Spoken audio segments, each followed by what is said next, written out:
Welcome, my friends, to another evening by the hearth, where the whispers of the past come alive. Tonight we delve into a tale that echoes through the ages, a story of kings, gods, and a deluge that reshaped the world. We speak of Gilgamesh, the mighty king of Uruk, whose quest for immortality led him to the edge of the known universe. His journey, born from profound grief, would unravel mysteries forgotten by all but one. A man who survived a cataclysm, a flood so immense it wiped the slate clean. Gilgamesh, a powerful ruler, initially arrogant, found his heart transformed by his friendship with Enkidu. But when Enkidu, his beloved companion, succumbed to illness, Gilgamesh faced the harsh reality of mortality.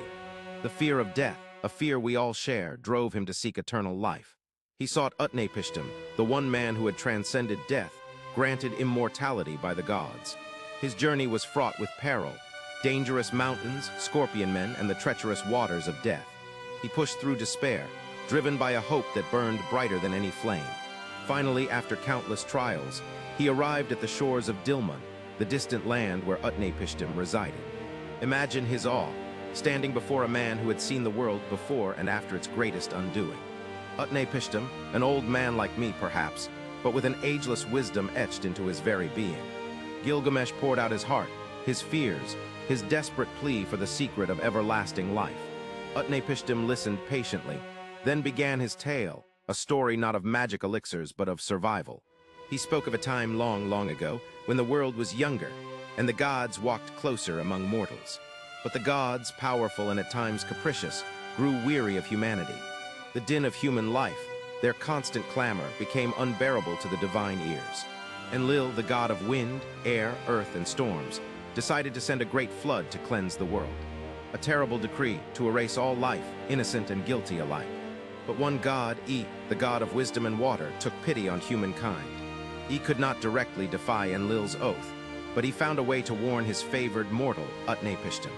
He spoke not to Utnapishtim directly, but to the wall of his reed hut, knowing the wise man would overhear.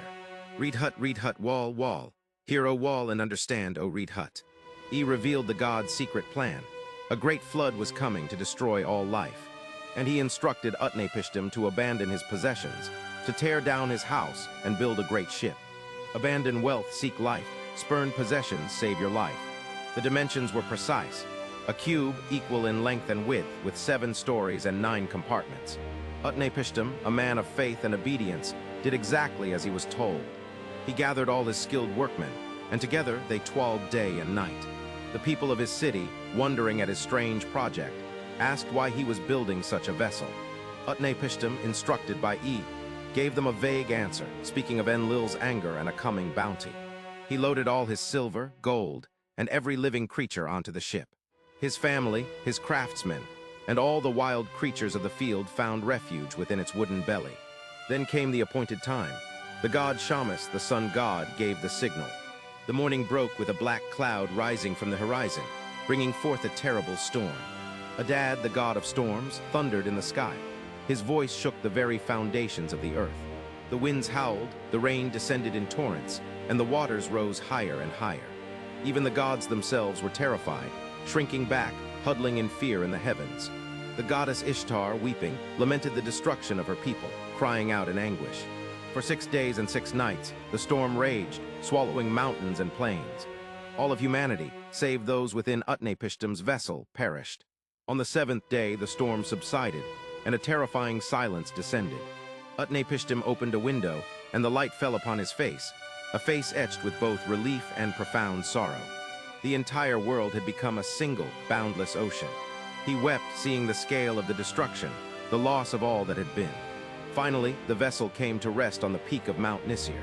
For 7 more days, it remained there, steadfast, as the waters gradually receded. To ascertain if the earth was drying, Utnapishtim released a dove. The dove flew out, found no resting place, and returned. Next, he sent forth a swallow, which also returned. Finally, he released a raven, a clever bird. The raven saw the receding waters, found food, and did not return. It was then that Utnapishtim knew the world was once again ready for life. He brought forth all the inhabitants of the vessel, releasing them onto the newly revealed earth.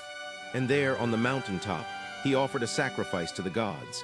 The gods, smelling the sweet savor of the sacrifice, gathered like flies around the offering. Even Enlil, the instigator of the flood, came, but was furious to see survivors. He demanded to know who had escaped his decree, who had dared to preserve humanity. It was E who stepped forward, acknowledging his role in warning Utnapishtim.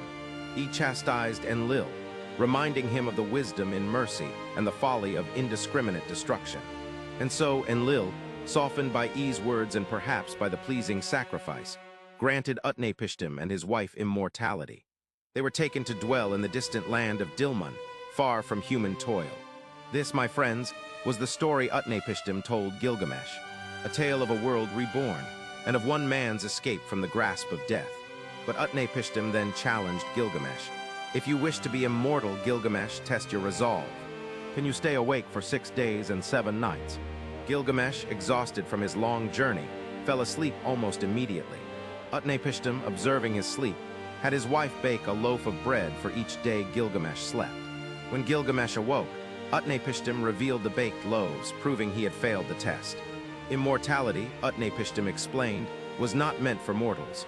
Yet out of kindness, Utnapishtim told Gilgamesh of a secret plant, growing at the bottom of the sea. A plant that could restore youth, if not grant true immortality. Gilgamesh, with renewed hope, plunged into the waters and retrieved the thorny plant. He decided not to use it immediately, but to take it back to Uruk to share with the elders. But on his journey home, while he rested by a cool spring, a serpent smelled the plant. The creature devoured the plant, shedding its skin and becoming young again, then slithered away. Gilgamesh wept, realizing his final chance at defying death was gone. He returned to Uruk, not with immortality, but with a profound understanding. His legacy would not be eternal life for himself, but the eternal city he built. The great walls of Uruk, a testament to his strength, his wisdom, and his journey. And the story of the flood, preserved by Utnapishtim, became a part of Gilgamesh's own epic. A reminder that even in despair, there is wisdom to be found, and a legacy to be forged. For true immortality lies not in defying death, but in the impact we leave on the world. And the stories we tell, like this one, ensure that those who came before us are never truly forgotten. The Epic of Gilgamesh, with its ancient flood narrative, echoes through countless cultures. From Mesopotamia to far-off lands, the memory of a great deluge persists, a testament to the enduring power of myth and the shared human experience of facing the overwhelming forces of nature. Thank you for sharing this journey with me tonight.